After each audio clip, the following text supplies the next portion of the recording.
time to discuss those last 2 episodes of Stranger Things Season 4. So let's get into it.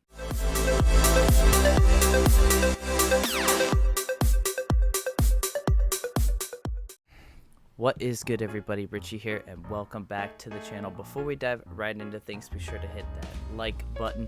Also, go ahead and subscribe if you're somebody new, and click that notification bell so you can stay up to date with all my shenanigans here on the channel. And yeah, so let's get into it.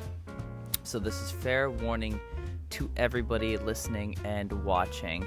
There will be heavy spoilers in this discussion of Stranger Things. So yeah, you have been warned. And 5, 4, 3, 2, 1. Oh my God, Eddie. Oh my God, Eddie Munson. What? Why? Why did they have to take him from us? Such a likable and virtuistic character. And let us not let this man's death be in vain with his powerful Master of Puppets performance in the final episode. Holy cow. I'm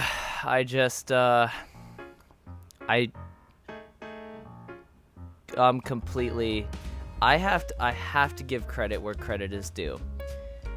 The people in charge of the music of Stranger Things, they really know how to place the music ever so carefully, and it's ever so specific music that it just works out well.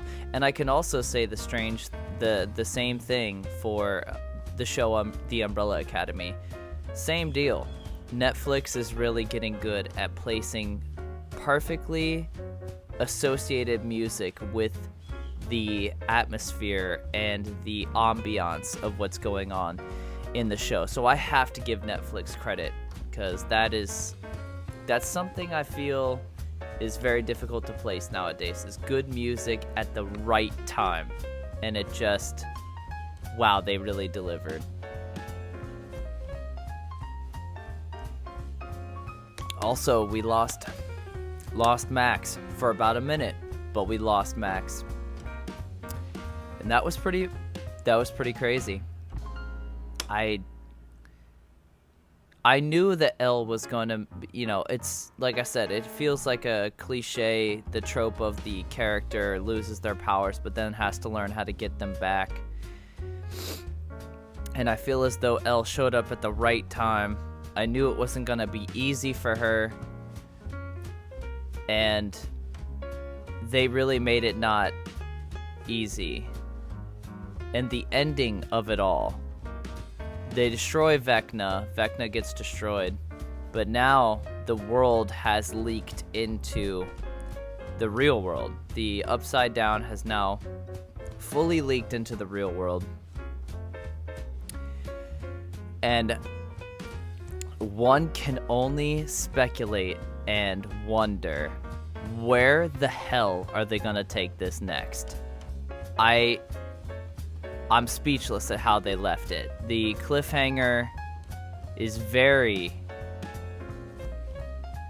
it's right. I mean, it just leaves you just in shock, really. You don't necessarily know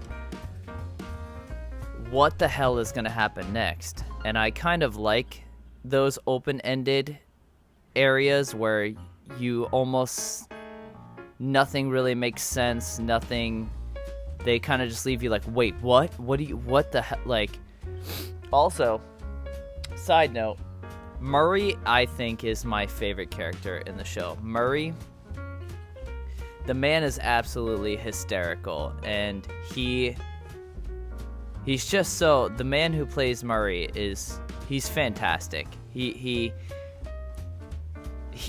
so full of just, like, I feel like he's playing himself, and he's doing it so well that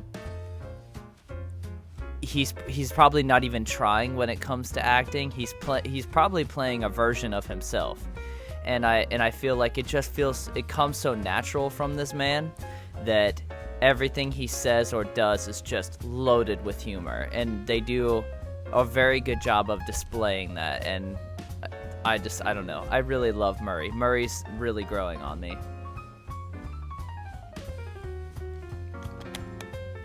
And the build up to Will showing the picture of Mike and the group taking down, I think it was a dragon.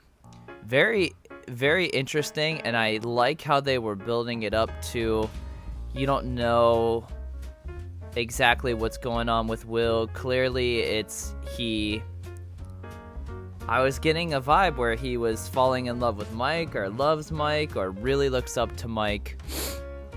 And maybe, I mean, he clearly in the earlier episodes was showing a lot of jealousy when it comes to Elle and Mike, I guess.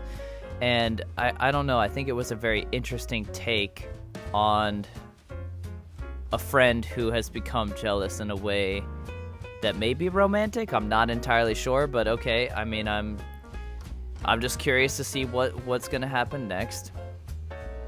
I love the throwback of how Maxine was being tortured by Vecna with visions, and the throwback to Billy was really cool. They did that scene very well. The cinematography in this episode is just on a whole nother level, and I have to give it respect. The soundtrack, amazing. The cinematography, so great. The acting was superb.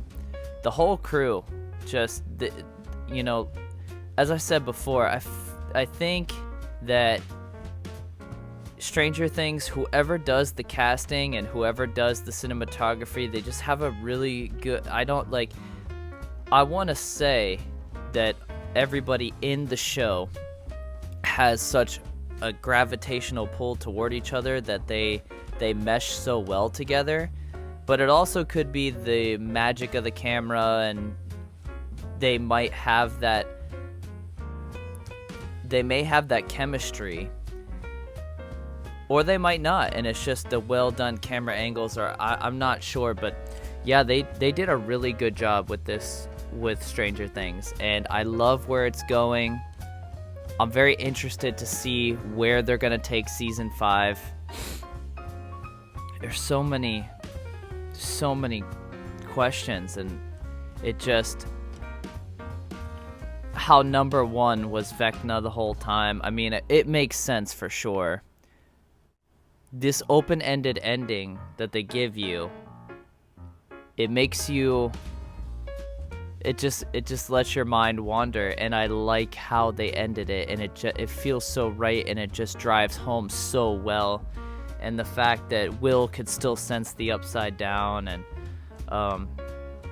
it just gave you the right amount of good stuff. And that's what I love about shows like this. And as I've said, over the years, I've become severely jaded when it comes to TV or movies. I feel like it's just cash grabs, and it's all about visual effects, and none of it is about acting anymore. It's all about, how well can we create this shot? Can we make this look great? And, explosion here, visual effects. And it's just like, I feel like cinema has lost its soul. But a show like Stranger Things gives me hope that there is a future for just really good characters, some minimal visual effects, and just really masterful storytelling all coming together and making a fantastic show that people will tune in to watch. And that is what I love. That's what I love what Netflix is doing. Netflix has been on a rocky road lately, but I feel as though shows like The Umbrella Academy and Stranger Things and Love, Death, and Robots, it gives me hope that there is something to look forward to. And I'm all for the ride. But yeah, anyways, guys, thank you so much for listening and watching. If you have made it to the end of the video, I just want you to know that I am closing in so fast on 200 subscribers. So if you're watching this video and you're not subscribed, you're just a hater. I'm just kidding, of course. But yeah, feel free to subscribe to help me out. I am closing very quickly on 200 subscribers. I'm looking to hit that before the end of the year. I think currently I'm at 170, so I am just a mere 30 away to 200 subscribers. And to my consistent viewers and people who smash the like button and all that, I just want you to know it's you I do it for, and I'm totally grateful. And yeah, anyways guys, that's the video. Thank you again so much for listening and watching, and I will catch you on the next one. Peace.